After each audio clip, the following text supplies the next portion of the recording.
We are back with Realtor Danny Lee and home loan consultant Shane Ouimet for a segment called 5 to 9. You get the name of that, right? 5 to 9? Right. Yeah. Okay. As opposed to 9 to 5, which would be what you're doing during the day. You're going 5 to 9, which is what you do after the day, right? Right. Okay. You got it. You got it. Sometimes I get it. Well, All right. sometimes I'm I just don't now know. getting it. Yeah, well, Okay. it has to be I explained. got it. It has to be explained to me this morning. Okay, so we're talking about the difference between renting and buying. Now, there's a lot of differences. What area particular are we discussing? Well, there's a few different ones, but number one, I would say, is your rent can increase, and we've been seeing a lot of landlords increasing the rent.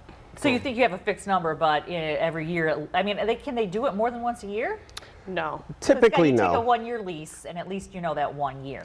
But 100%. rent prices have increased so dramatically since COVID. I mean, something like Yeah. 15 to 20% across the country. It's just been insane. The key, though, is wealth. The key is who is getting the money out of this. Correct. So talk about your wealth versus the landlord's wealth. So when you buy your home, you're investing in yourself. You will have equity and you will actually have something to show for it. When you're renting, you're basically paying for your landlord's wealth, if that makes sense. No, Sure. That does. But I mean, there is at some point, it's people aren't ready to buy. So Oh, that's sometimes you got to definitely. do the renting until you're ready. There's advantages to both for sure. I mean, overall, for your long-term living situation, obviously you want to buy a house because the wealth that's going to come with it.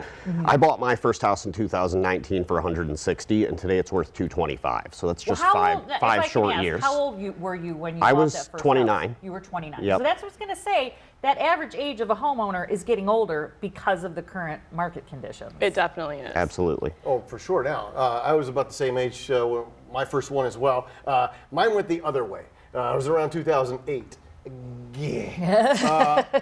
Hindsight's Why high 2020. so low, Eric? Timing is everything. Yeah, you're going to predict what happened in 08. Okay, so here's one thing about buying and renting too. That so we're talking about, yes, you're not adding equity, but there is one thing that renting can help, and that's when something goes wrong. You didn't call the True. landlord or the That is super. true. When it's your house, it's all you, right? It is. Yeah. When you're talking about renting, though, versus owning, talk about customization. This is something that people, they do want to be able to make the space their own. Absolutely. Talk about You the can- rent versus buy. You can make larger changes to your own home. You can remodel, you can make it fit you, and if you're renting, you're pretty limited on what you're able to do. And those remodels add on to the value of your home, which just increases that wealth for you. Right. And here's the other thing. You mentioned that the rent doesn't go up when you're financing. I mean, when you're looking for that mortgage rate, right? That's Shane. That's your kind of wheelhouse sir. there. Okay. It pays to shop around, doesn't it? Absolutely, yeah. I mean, you always want to get the best rate that you can. There's a lot of things that are involved in that: down payment, credit score, everything like that. But you absolutely want to be informed, and you want to make sure you're shopping around for the best rates. Absolutely. So then let's talk about getting into it, the beginning of it, whether it's if you're renting, what you're going to be paying up front, versus if you are starting to purchase your own home. People tend to think that it's super expensive, that you have to have 20% down in order to own your home, and that's not true. So there are programs as low as 3% or 3%, 3.5% down, and once you start comparing, by the time you're putting down your first month, your security deposit, and everything for an apartment or even a house, those numbers can grow pretty large, and you could probably have spent maybe a little bit more and ended up owning your home depending on the purchase price.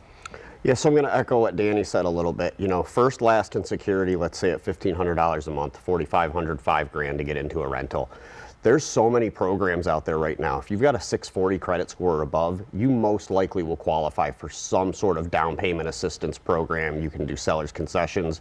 If you can get into a rental for $5,000, you can almost for sure get into a house for $5,000 as well. Right. And there's so many types of loans. I mean, obviously, we started investigating. I mean, especially if you're a veteran, there's a lot of help for that. If you're a farmer, Zero there's a lot down of if help you're for a that. veteran, yep. Yeah, exactly. So it's a great time to buy a home. It's just the market. I mean, it is up there, right? Yeah, and now your interest rates are starting to come down, and I'm starting to see more buyers. So, I mean, it's great, but at the same time, it's going to drive the multiple bid situations. So people have to be a little bit more patient, especially if they're in the median range and they have an FHA loan, they need concessions. Anything that needs negotiated, it's going to take a little bit more time, but it's definitely doable. You just have to be patient, and stuff it can be stressful and it can be frustrating, but in the end, it's all worth it. Right. Absolutely. And the market's going to go like this. I mean, we're on this. We have been for a few years, but I mean, think back It's to 08 something as we else, mentioned, yeah.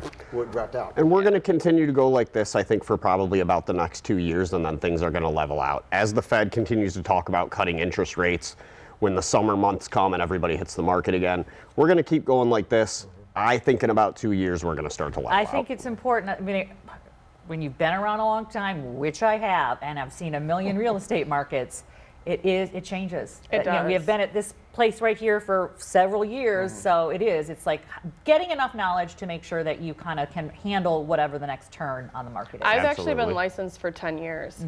So I've seen a few different markets, and I was still actively busy during COVID even. Oh, So, yeah, yeah. for sure. Awesome. All right, good advice. Thank you guys for being here Cool. once again. Appreciate your advice. All right. Yes. Thank you. So much for having